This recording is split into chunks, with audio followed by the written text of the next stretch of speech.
growth, success of an entrepreneur. We've raised the bar. Learn firsthand from successful business owners and create your own path to success. I'm going to show you how great I am. It's time to hit the road to growth with team lead of the Enriquez Group, Realtor Vinny. Hi, you Road to Growth listeners. Today I got Joe Brown. He is the CEO and founder of DearDoc. Thank you, Joe, for being here. Thanks for having me. Excited to be here.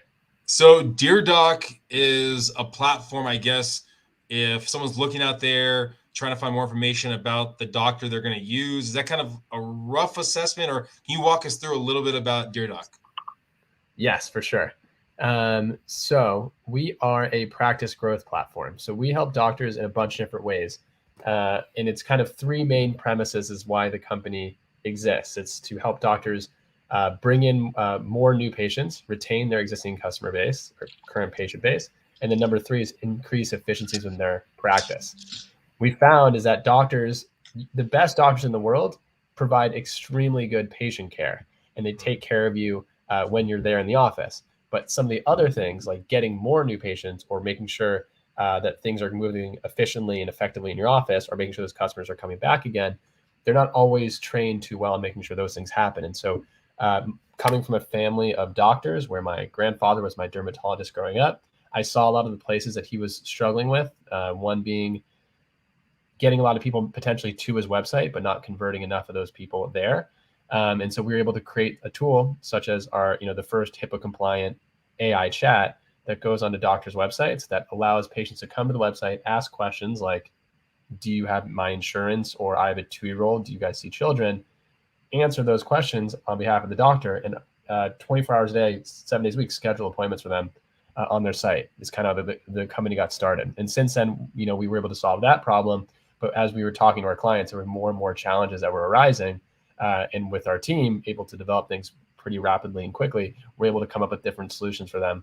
And so we can provide way more value than just chat on a website, which is where the company started in early 2019. So is your background in the medical field, background in SEO websites? What's your background in, Joe?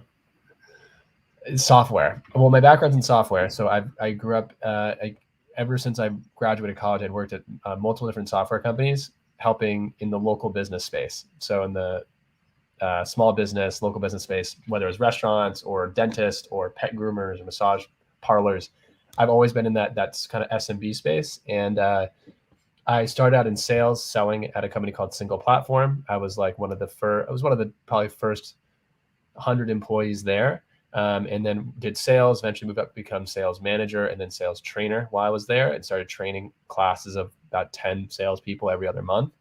And then that company ended up selling for $100 million. We sold to a company called Constant Contact. It's like an email marketing company for $100 million. And then I left there, joined another early stage company called Simplify. I was the 4th employee there and helped them grow their sales team from 0 to 60 people. And then left Simplify and started DearDoc. And so my background's really been in building and scaling sales teams, but also in the software world where we could implement software to help make local businesses more efficient and better. So when you got out of college, because you went to college, you said, right? When you went to college? I did go to college, yes. Yeah. So you got out of college and you went with basically that's, in essence, that startup, right? Single platform, yep. Inside sales, single platform. Okay. Cold calling 150 businesses a day. Okay. Yeah. How did you find that original business? I needed a job. So I was graduating college and I applied to hundreds of jobs and accidentally, I went to University of Arizona. I was in their job portal, was that job. I pressed apply, but along with many other jobs, hundreds of jobs I applied to. I got 2 offers from 2 separate companies. One of them was Single Platform. The other was another big corporation. And I thought, this little startup thing seems like it could be a lot of fun. And I was from San Diego originally. The company was in New York. I'd never been to New York City before. So I was like, go to New York for a year and see how it goes. And I was there for a year. And I'm fast forward 7 years after that, I'm still in New York City and I'm obsessed with the city. So probably never leaving. So you applied for 100 jobs, and how many of those jobs, is it only the one, or how many jobs actually hired or gave you the opportunity? I interviewed at a lot of them. So a lot of them gave me the opportunity to interview as far as job offers. I mean, I was a kid in college with very mediocre grades. And so I didn't have like the best track record. But I did have like, I was ambitious. I had grit, but school wasn't my thing. And so after applying to about 100 different jobs, I ended up with 2 offers. One was at this startup called Single Platform. This other one was at a bigger corporation called Macy's, which I think we all know what Macy's is. And those are the 2 offers I was in between, working at Macy's, which is an older company. And this is back in 2014, or the offers were in 2013. So software was still relatively a new thing. It was kind of like, is this going to be around? So on and so forth. But I took the risk and joined the early stage smaller company. And probably to this day, one of the best decisions I've ever made, other than probably marrying my wife, who I just got married a couple weeks ago. Congratulations. Do you remember the kind of the pros and cons of the 2 different companies at the time, how you looked at them, or how you perceived them? Yeah, for sure. I mean, you had Macy's, which is, the clothing store, versus Single Platform, which is like a tech startup. And so I didn't know much about technology at all. I just knew that like technology and startups and those types of things in 2013 was becoming a bigger and bigger thing. You had these companies like Facebook, which were relatively only, not that relatively new still. And all these companies that were these technology companies that were like killing it and doing well. And so I figured that could be a really good market to get into. And so if I'm like one of your listeners, I don't know if your listeners are kids that are graduating college or looking for their first job after college or high school or whatever they're doing. And like, how do you know like which place? So I'll tell you what I did. For me, like the culture of a company is also extremely important. So I know this podcast is about being successful as an entrepreneur, but if you want to be successful as an entrepreneur, I think it's really good to get experience at a company before you move into entrepreneurship. And we can talk about that a little bit later. But I wouldn't be able to do the things I'm doing today if I wasn't mentored and coached and went through like an extremely good sales training program that we had at Single Platform that taught me the things I needed to be successful as a salesperson. And then also a sales manager and sales trainer, all things I got to learn there at that company. But what I was looking for at the time was, I wanted to work at a place that people loved what they did. And so I actually went on Instagram, which was still relatively a new thing in 2013. And I would look at their the Single Platform profile, their page, and I was seeing that they had people tagged in that page. I would click at the people that were tagged in the photos of the Single Platform thing, and I would notice that on all their profiles, like all of them were constantly posting about them at work and how much they love their job. And so I knew that like if it wasn't like this marketing bullshit that like the company was like, this is an amazing company to work at, I was actually diving deeper into the people that were working there and saw like, I work at the best company ever, just videos of all these. There was no Instagram stories at the time. So you had to actually make actual posts that you can scroll down and see them. And almost everyone I looked at was just like, I work at the best company. Oh, we're having so much on them drinking, going out and having a blast. And so for me, that was when I was graduating college, being part of something fun and exciting was important to me. And so if you want to get past the BS of what your company says, oh, we have a cool culture here, well, dive deeper in and see the people that aren't incentivized to say that. Are they actually saying the same thing? And then that's how you can really, I think, find out a lot about a company you're about to join. That's a nugget I've never heard on this platform or anywhere else. I think that's a great nugget right there, is basically doing the deep dive, sees tagging, positive, negative, coworker. Yeah, I think that's fantastic. Now, transitioning, did you always, I know you lived in San Diego, you moved to Arizona for school.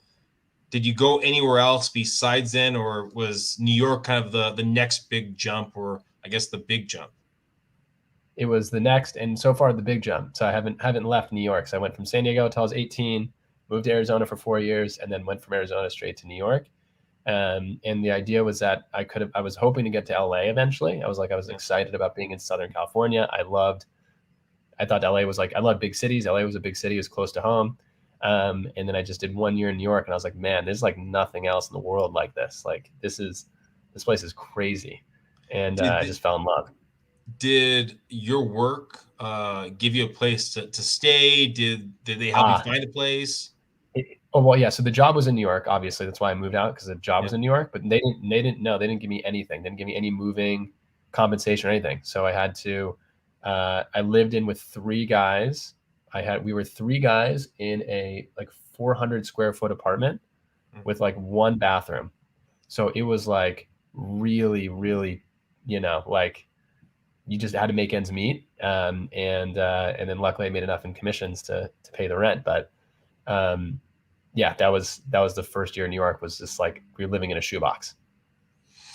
Then and paying a lot of money for it. Yeah. You're with the company, that company ends up selling. What's the process like for you and the other employees when that company was sold? Did they keep you on? Did they start getting rid of people, or what was that process like? No, they kept everyone. It was one of the best. It was like the acquisition of like it was like one of the best acquisitions of all time, because Constant Contact didn't let anyone go. Like no one got let go. Everything stayed the same. They let the founder, Wiley, run the company as we wanted to run it. It was a lot of autonomy and a lot of freedom. It doesn't happen very often, those types of acquisitions. Most of the time, people get kicked out, or they try to change everything, or it's usually very different. And this was like a really good, clean, and Constant Contact did a really good job with the acquisition. I didn't have any equity in the time, so like I joined the company too late to have equity in the business, but I got to see what it was like for the people that did, and it gave me the opportunity to see, I got to be part of the story. And I think being able to watch a company go from, something nothing to $100 million exit, and they did it in like 2.5 years. So it was a relatively really quick process. That was it was an amazing experience to watch and see, and a lot of fun. You already talked about basically their structure, their teaching, their education at that company, how positive it was. What other things do you think that they did at that company to have that rapid growth? They had a really, really good, they had a good product, which was important. Like product that was like different and unique. So the product, we don't have to get too deep into it, but it was like, if you've ever looked at like a menu on like TripAdvisor, or Urban Spoon, or even Google, like they were the ones to first ever put a restaurant menu on these sites. Like Google didn't have like a menu button until single platform existed. They're the first ones. So we were calling restaurants saying, hey, we can get your menu listed on 100 websites online. And you wouldn't be able to do that any other way besides with single platform. Now you can just go and automatically upload your menu onto Google and these different places on your own. Back then you couldn't. And for us, it was called single platform because you could upload your menu to one single place, and it syndicated across 75 places. If your prices changed, like restaurants do on a quarterly basis or a yearly basis, you change your pricing at single platform and it updates across the internet. And it was really cool. The product was good, but I think what made the company really successful was the sales training program. Just like their ability to take people that had zero experience and train them to become incredible salespeople. And so I came in with very little sales experience, was able to go through their training program and learn a lot from it. And then obviously I was eventually after about 1.5 years of being in the company, I was the one actually doing the classroom training and training salespeople. So by the time I was like 23 years old, I'd probably trained hundreds of salespeople in my lifetime. And so it was like, that's another cool thing about joining an early stage company. If you're looking at between a Macy's and a startup, right? When you're joining an early stage company, like the responsibility you can get relatively soon in your career is unparalleled. If I wanted to start training salespeople at Macy's from a corporate level, it'd take me 10 years, a decade to maybe get to that position. And I got it done within 1.5 years. So I think opportunity for growth is really great when you're joining an early stage company. The reason I think they were so successful is because they had a really good sales training program, and we were growing we were hiring class of 10 salespeople, and they were all able to, almost 100% of them were able to be successful in selling. So when you have that many people calling businesses, it compounded against each other and did really well. What pushed you to transition from that company to your next company that you went to? I think it was like, I was ready to I'd watched the company grow, and I was ready to join something smaller. I've always been fascinated with entrepreneurship and like being part of like something really early on. But at the time, I didn't think I was ready. And this could be a limiting belief on my own end. I didn't think I was ready to go off and do it on my own yet. But I did want to be part of something really small so I could see it go from small to big. So I joined an early stage company. I was the 4th employee, and the founder and CEO, I was 25, the founder and CEO was 27. So I felt like I could learn a lot from someone that was a younger CEO who was building a company. They just raised like $3 million in seed funding. And so I got to see kind of what that world was like and be part of that. And when I started, they had no revenue yet. They were just building out their product.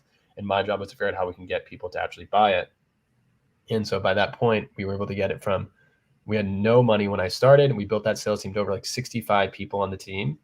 and it was doing, we got it up to like 10 million in annual recurring revenue within about 1.5 or 2 years. So it grew really quick. And was that job then word of mouth, or was it, I mean, where did you How did I find get that job? Yeah.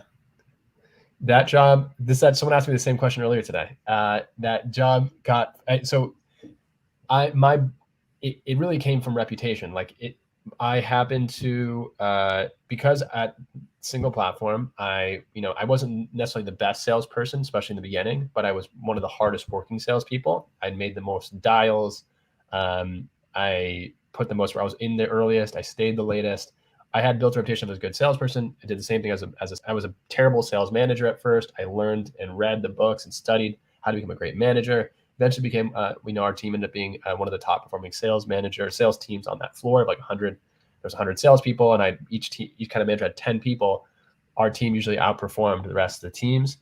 And so I built a reputation that, obviously I cared and I worked hard and all those other things. And because of that, someone who was already at that company knew who I was, actually worked with me at single platform, hit me up and asked me, hey, we're building out this inside sales team.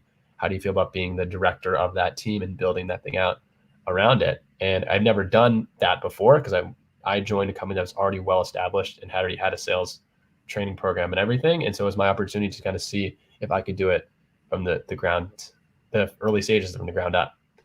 And so that was how I got connected with it. And then you said that you stayed at that company until it was sold, correct? No. So I left earlier for a few different reasons. I can't go too deep into it. But I left, we got to about 10 million in annual recurring revenue. And that's when I thought it was probably time.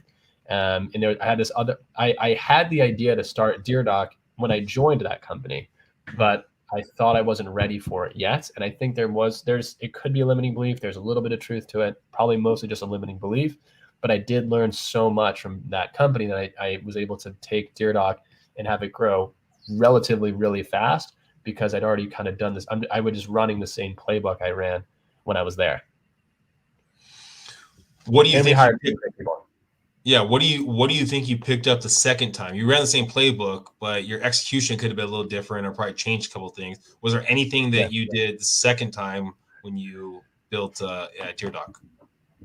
At DearDoc, the first time at Simplify, so my first ever time at Simplify, what I learned the difference between, because single platform was a great place to learn the foundation of selling and sales management and sales hiring and sales training, amazing workplace there. At Simplify, in the early stages there, I learned a lot about how do you recruit people to join your team when there's how am I going to tell a salesperson, yeah, you'll make 6 figures, and they're like, well, no one there is making 6 figures, so how do you know that's actually possible? And deep down, I just kind of assumed it was possible. I didn't even really fully know because we hadn't had anyone do it. It's how do you recruit people to a team that's non-existent and get them to see the future vision of what you're about to build? And so for me, that was a big learning curve in the early days, and we had to figure that out and learn it. Luckily, the founders and the people I was working with were really good at recruiting really good people, and I got to learn from them on how they recruited really good engineers. And I was doing the same thing, what we were doing, recruit great engineers to recruit really great salespeople.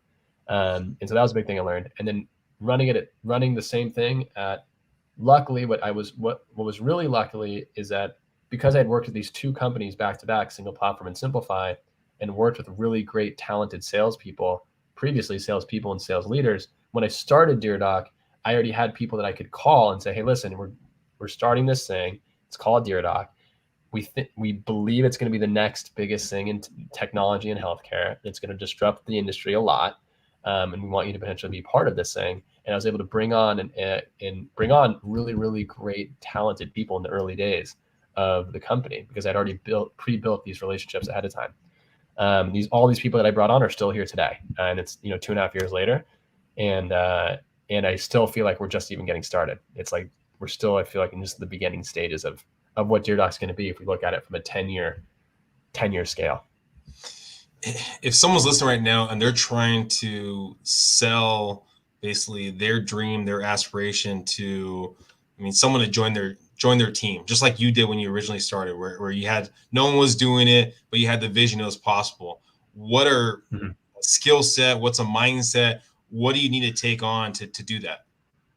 Yeah. Well, first you gotta have a belief in yourself. You have to have like ridiculous, like belief in yourself that you can do it and you will do it. So you got to get your mind in the right place. I recommend the best book I think you can read on this, like to put yourself in the right place, is you probably heard this many times in your podcast in general, but Think and Grow Rich. I would highly suggest reading that book and then writing down what your definite chief aim is, which is if it's to build a business, to write down what that definite purpose is, and then write down a plan on how you're going to do it. But you got to get a straight belief in yourself. Your mind has to be in the right place. Then when you're talking to people, understand that no one does anything without an incentive. You need to give people the right incentives and the right reasons to join you. They're not going to join you because they like you or because they're your friend. As much as they love you and as much as they care about you, you need to give them also an incentive to join. So whether that be, whether that's a lucrative compensation, if you can afford it, maybe it's giving up some equity of your business to have them join. But no one does anything without a motive. And so you got to give them the right proper motive to take the gigantic risk of joining your startup, which like it's a risk for you. It's a way bigger risk for people that are joining on early on because they're trusting you. And so you got to like really make sure that they get compensated and they have a good motive to do that. And so I would suggest either if you have the money, if you're going to raise capital, you have money to spend, then make sure they get paid well. If you don't have the capital, making sure they're compensated well in equity in your business. I think it's extremely important. In building your brand, building your company, what do you think has been some more of the difficult things that you've had to go through to kind of get where you are now? The difficult things to go through. Was it the hiring? Was it basically being a leader? I mean, being the man in charge? I mean, what was? Yeah. So put things in perspective. We started the company in February of 2019. Fast forward today, it's been about 2.5 years or so. We have, it was just me and no customers. Now, fast forward to today, 2.5 years later, we have about 175 people on the team, and we have 3,000 clients, like paying clients. And so we've grown pretty quickly in that short period of time.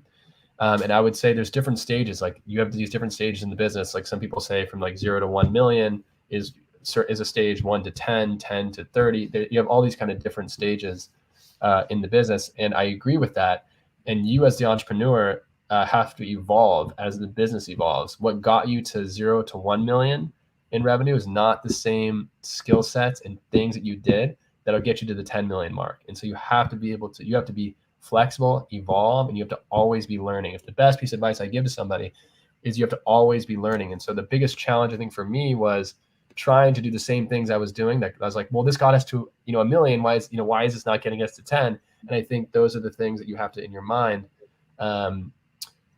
you have to like evolve. And so you got to like, whether it's like getting mentors or people that have done it before, or reading books or podcasts, or there's so much stuff on YouTube that you can just like absorb and learn from.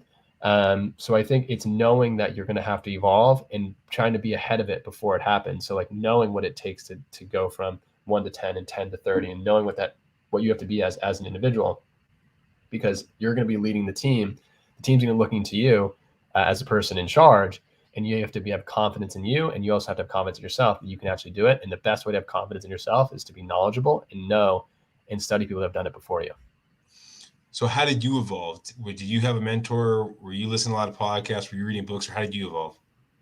Books are huge for me. I do have a couple mentors that I like just happen to like know through connections. And they're sort of like, they're not like official, we talk once in a while. I would say most of the things that I've learned is through reading books. Like I probably will read 30 books a year, 40 books a year, somewhere around there. I mean, even just this past like month, I think I read like 3 or 4 books just this past month. And so you read, like, you're just trying to like learn as much as you can, and then trying to find, and you also like, when you find a good one, like rereading that same book over and over and over again, I think is also really valuable. So like, there's like, and I wish I had like books I could recommend in particular. It just depends on the stage of business that you're at. I would say the most important book though, that you could possibly read, I would reference it again, is Think and Grow Rich, because unless your mind is in the right way to grow, it's going to be really tough to get past like your limiting beliefs or anything else. Because if it's your first time starting a company, you've never done it before, there's going to be limiting beliefs that are going to creep in. And unless you're good at like managing your own mind when those things come up, it's going to be really tough. So I read podcasts. So there's a really great there's a great YouTube channel, Alex Hormozy. If you don't know Alex Hormozy, I don't know if you've heard of this guy before. He's delivering a lot of really, really good, high quality content on YouTube. And he's been doing it for like the past like 6 or 7 months. And he's a great person. It's like just type in Alex Hormozy on YouTube, you'll find him. And he's a great person to learn business from right now. And I'm learning a lot from him right now. Nice. Now, you're talking about evolving, growing. If we're going to talk in, let's say, 5 years from now, where are you going to be? Where's your company going to be, Joe? Will be much bigger. I think we'll be much bigger. We'll be helping obviously a lot more people. Our team size will probably in 5 years will definitely be well over 1,000. And revenue wise will be much, much higher. I as far as like also the future of the business, I think we'll probably, right now we're solely focused on helping the healthcare space, but the more we study other industries, we think that we can also help other industries outside of healthcare, whether that's home service businesses, lawyers, real estate agents, whatever that could be. We think there's an opportunity to help other markets, which helps increase the amount of people we can help and reach out to, which therefore increases the likeliness we can get to our high ambitious revenue targets and targets of like just people impacted. We actually we have a number that we keep track of in our database, which is like the number of people that we've impacted. So like we call it the number of patients impacted. And so those are people that have had conversations with our artificial intelligence before. These are people that have like sent payments through one of our payment products, all these different things. And so in the 2.5 years we've been in business, we're at about 13 million, a little over 13 million patient impacts. And so hopefully we're at 100 million impacts and well beyond that in 5 years is what I'm really hoping.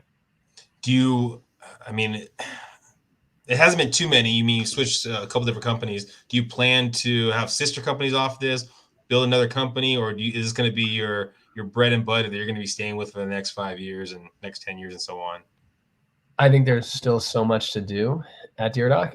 There's still like, I tell this to our team all the time, like we haven't even started yet. Like we will look back at the time I'll look back on this interview and be like, wow, I can't believe like we were only reaching out to doctors and like that was it. Like we could help so many more people. And I think there's going to be so much that we're going to look back on, and that this thing is, we're at like the 1 yard line of like, there's still so much more to go. And so, yeah, I think that the main focus will be growing and scaling DearDoc and making sure, and who knows if it's even called DearDoc in 5 years, because obviously that's focused in healthcare.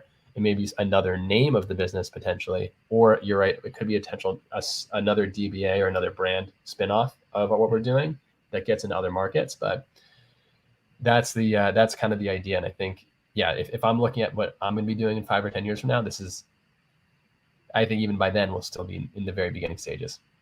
We're still so much more to go. I'll finish off with this question. If you could look back at your self, that person that was looking for a job that applied to 100 different jobs, what advice do you think you'd give them? It's a numbers game, and like just keep applying. Like just don't, like, you can't beat the person that doesn't give up. So like keep applying, keep reaching out. If it's not working out for you, like just don't let it impact your mentality. Know that you're worth it. Know that you're great. Know that you have something great to offer. And obviously, once you get the job, make sure to produce and make sure that's true. But you will find a job if you just keep looking and searching. I also suggest that have that confidence in yourself, where you, like, when you go into an interview, know that like that company will be much better off with you there than you not there. And so if you can have that level of conviction that you're going to add a ton of value to their business, it'll be no time that you'll be hired. Okay, I lied. Where does your self-confidence come from? Where does my self-confidence come from? I think it comes from, I hope it comes from, it's not just ego, and it's mostly like I try to like learn and have knowledge behind certain things when doing them. I think it's, I think the law of attraction is a real thing. I think that what you tell yourself, you become. So like you should avoid any limiting or negative self-talk. And so if you can avoid saying like, I'm not good in, like, avoid those things, those thoughts, and we all have them come up in our heads. But if you focus more on the positive, because you become what you think about most of the time. So if most of the time you're thinking about your ability to achieve or the things you can do, you're going to be much more confident in yourself than if you think about all the things you can't do and all the things that are going wrong, and you start spiraling out of control. So I think it's where I decide, it's where I keep my mind and where I'm thinking most of the time, I think helps. And that's what I suggest with anybody. And also there's a whole chapter on self-confidence in the book, Think and Grow. I don't make any money on Think and Grow Rich, but if I can get any book that did help me the most, it's that one. And that one has a whole chapter on self-confidence to get better at that. Well, thank you, Joe, for being here. Thank you, everyone listening. Please go find Joe. Joe, what's the best platform for people to find more about DearDoc and also for yourself? If they ever want to reach out to me, if you're like starting a new company or you're starting a new sales career or anything like that, and you just want to chat, you can find me on Instagram at This Is Joe Brown. So This Is Joe Brown. If you're looking to get into sales and you want to start your sales career at a place that's going to train you to be one of the best salespeople you possibly can be and learn from some of the best sales trainers in the world, then I highly suggest you apply to DearDoc as a salesperson. You can learn more about that role at careers.getdeardoc.com. So careers.getdeardoc.com, and check out stuff there and apply and meet our team. Well, thank you again, Joe. Thank you everyone for listening. Please subscribe, please share, and go find Joe. All right. Bye, guys.